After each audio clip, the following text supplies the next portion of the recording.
Donc Valérie est experte en bien-être des animaux d'élevage à l'IFIP. Bonjour à tous. Donc la présentation tombe bien en fait, vu que là je vais vous proposer la restitution d'un travail collectif mené à l'IFIP, donc par un ensemble d'ingénieurs de l'IFIP, qui a pour objectif d'évaluer les impacts économiques et organisationnels des mesures proposées dans les rapports EFSA pour améliorer le bien-être des porcs. Donc ça fait tout à fait suite à la présentation précédente. Donc l'Union européenne, depuis le début des années 2020, a entamé un processus de révision des réglementations sur la protection des animaux.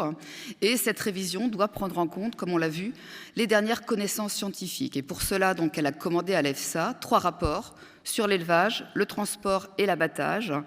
Rapports donc sur les pratiques et le bien-être des animaux à ces 3 stades.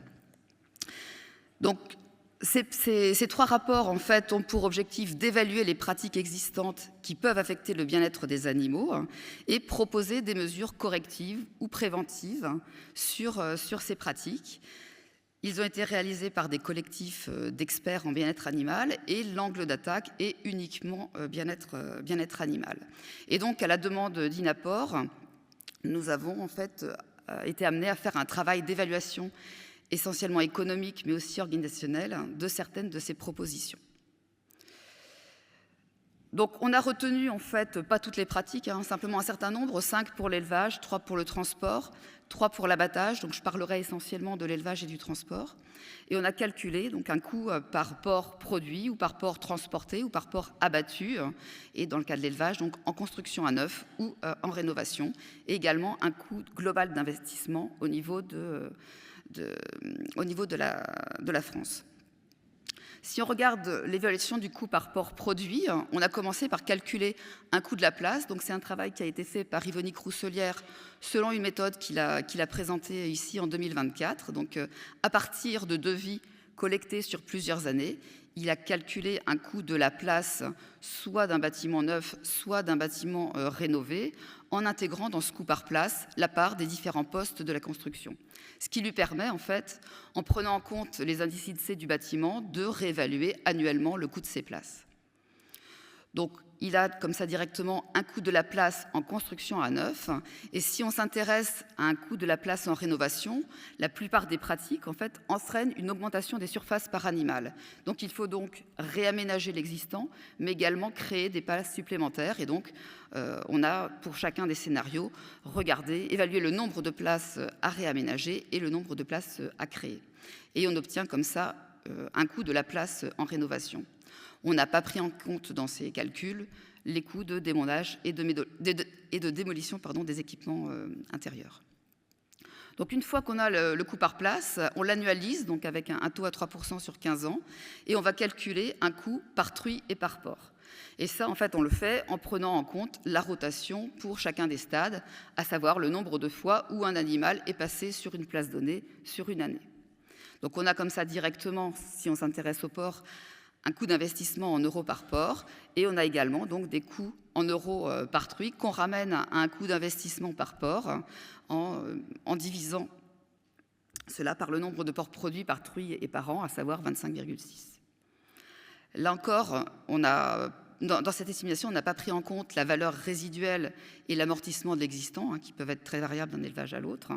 Et c'est bien un coût d'investissement et pas un coût total par porc produit. On n'a pas pris en compte les coûts de fonctionnement.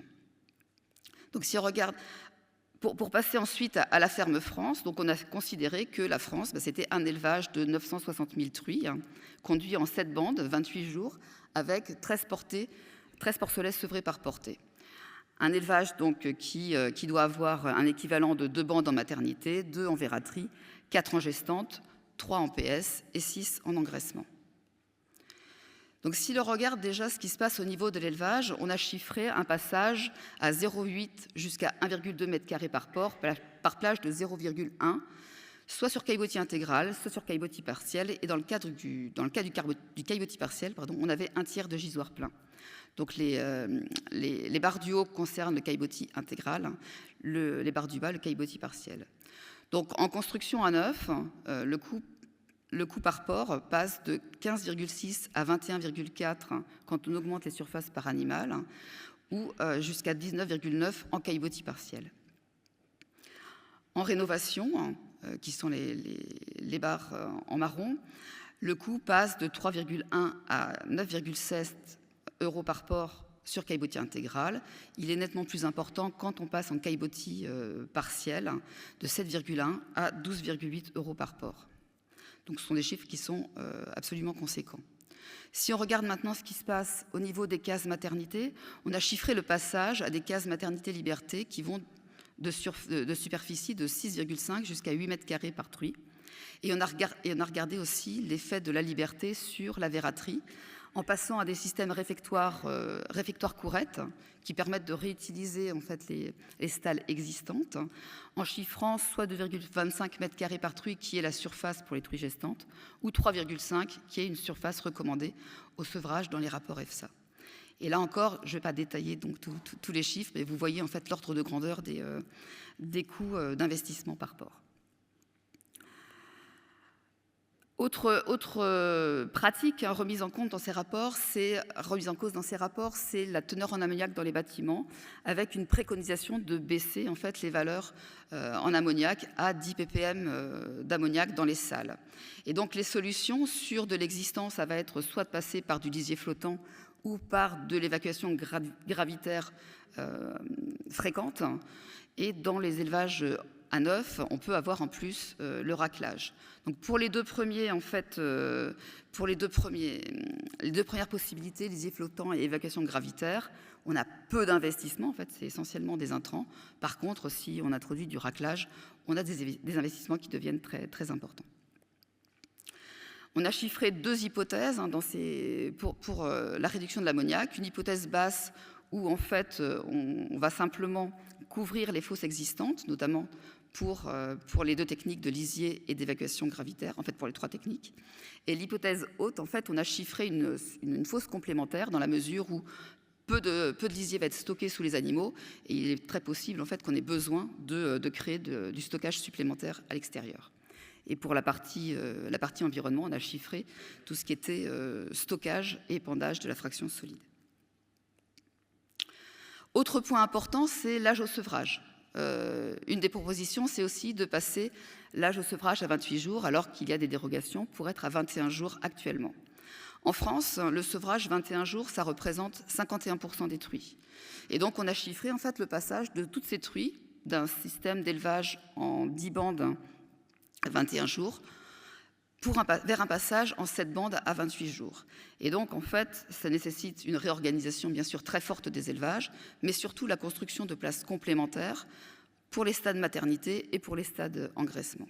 Et donc là, en fait, l'investissement est important, donc supérieur à 15 € par port. Dernier point, il y a des choses qui concernent les matériaux de nidification. Là, en fait, on va être plus dans des intrants, amener de la paille, amener des toiles de jute, donc peu de coûts d'investissement. On peut en avoir si on passe sur un système avec distribution de paille et raclage. Et là, en fait, on a un coût d'investissement qui intervient. Donc au global, en fait, si on regarde un petit peu ce bilan sur l'élevage, les impacts majeurs, c'est l'augmentation des surfaces, à plus forte raison si on a beaucoup d'animaux, donc ça concerne les porcs charcutiers. Et l'autre point important, c'est le changement d'âge au sevrage. Si on regarde maintenant le transport, plus rapidement, donc, il y a plusieurs points qui sont mis en avant, dont l'interdiction des transports en heure chaude. Ça veut dire en fait une limitation des plages de transport possibles et donc concentrer en fait les transports sur une durée plus courte. Ça va entraîner un besoin en camions supplémentaires. Ça peut aussi entraîner des stockages en porcherie d'attente pour les abattoirs qui travaillent en deux équipes. Et ça peut aussi entraîner des reports d'enlèvement dans les élevages. Et on a chiffré en fait cela à 0,18 € par port ou 0,12 € par port, selon ce qu'on estime en fait la température maximale au-delà de laquelle on ne va pas circuler. Autre point, c'est l'augmentation de la surface disponible pour les ports dans les camions, donc avec une proposition d'augmentation du tiers de cette surface. Là encore, il faut bien sûr augmenter le nombre de camions, le nombre de chauffeurs, augmenter le nombre de rotations vers les élevages, avec un impact sur les émissions. Et donc là, on a chiffré cela à 0,46 € par port. Enfin, il y a aussi une remise en cause des durées de transport longues vers les abattoirs. Et si en fait, si on limite la durée de transport vers l'abattoir à 8 heures, donc on interdit les transports au-delà de 8 heures, on va avoir des problèmes à la fois sur les truies, parce qu'on a une partie des truies qui partent à l'export ou qui partent dans d'autres régions de France. Donc la solution derrière ça, c'est soit créer un abattoir central au niveau de la France pour expédier ces truies, soit augmenter les capacités des abattoirs existants. Et on l'a chiffré à 0,11 € par porc. Pour les charcutiers, l'enjeu, il n'a pas été calculé parce qu'il est difficilement calculable. On a une partie en fait des abattoirs du sud et de l'est de la France, enfin du sud-est de la France, qui vivent en partie en fait avec des animaux qui sont produits dans d'autres régions françaises. Et si on interdit en fait ces transports de plus de 8 heures, on limite en fait le nombre de cochons qui arrivent dans ces abattoirs et on remet en cause en fait le modèle économique de ces abattoirs. Et derrière, forcément, toute la filière locale. Donc ça n'a pas été calculé. Si on prend globalement donc le bilan des investissements à réaliser pour l'élevage, le transport et l'abattage, je vous laisserai regarder dans la publication les chiffres pour rentrer plus dans les détails, mais on voit en fait que les chiffres sont énormes. Les éléments les plus importants pour l'élevage, c'est, comme je disais, la surface et le type de sol par porc, et les maternités-liberté, avec en hypothèse basse pour plus de 1 milliard, voire 1,5 milliard dans le cas détruit, jusqu'à plus de 6 milliards en construction à neuf. Autre point important, c'est la modification de l'âge au sevrage, avec un investissement de plus de 500 millions d'euros, mais qui est à répartir simplement sur la moitié des élevages. Autre point que je n'ai pas détaillé avant, c'est l'abattage. En fait, il y a une remise en cause des 2 techniques d'abattage qui sont utilisées actuellement en France et en Europe. Et donc, en fait, s'il fallait passer vers l'une ou vers l'autre, on aurait des investissements importants de l'ordre de 90 ou 30 millions d'euros par porc. Donc, en conclusion, on a des coûts d'investissement de plusieurs milliards d'euros à l'échelle de la France, et qui couvre simplement partiellement les aspects économiques. On n'a pas pris en compte l'amortissement des outils, les aléas de chantier, les coûts de démolition, les impacts aussi sur la filière en ce qui concerne la question des durées de transport. Il faudrait compléter cette approche par des coûts de fonctionnement. On n'avait pas nécessairement les éléments pour le faire. Également l'impact sur les performances. Vous verrez dans le document, on en a un petit peu parlé. Et l'autre question qui est la faisabilité en termes de surface disponible sur les élevages, d'autorisation, de prêts pour faire ces travaux, comment on gère les animaux, comment on recrute le personnel, notamment les chauffeurs pour les camions, parce que ce n'est pas un métier en fait, dans lequel il est facile de recruter. Toutefois, en fait, on a ces résultats, en fait, les résultats qu'on présente ici, constituent un ensemble d'éléments indispensables pour envisager les évolutions réglementaires et pouvoir les discuter et les préciser. Je vous remercie de votre attention et je remercie INAPOR pour son appui pour cette étude.